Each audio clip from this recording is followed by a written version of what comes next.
Okay, hello everyone. Here I want to provide the tutorial on how to add site to a bookmark in DuckduckGo application on an Android device.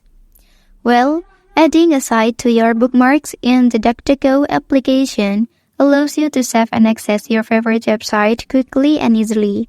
It's like creating a personalized library of your preferred online destinations for convenient access whenever you need them. So let's go to the tutorial. Okay, firstly, open DuckduckGo application. Well, and here you can open any website you want to add to your bookmark in this application. Okay, and now please click the three dots at the top right corner, and then look for Add Bookmark, and then tap on the option. Okay, and then the way to view it, click the three dots and select Bookmark option.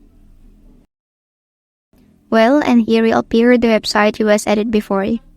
Okay, that's the tutorial on how to add site to a bookmark in DuckduckGo application on an Android device. If you are helped by this video, don't forget to like and subscribe to get other information from this channel. Thank you.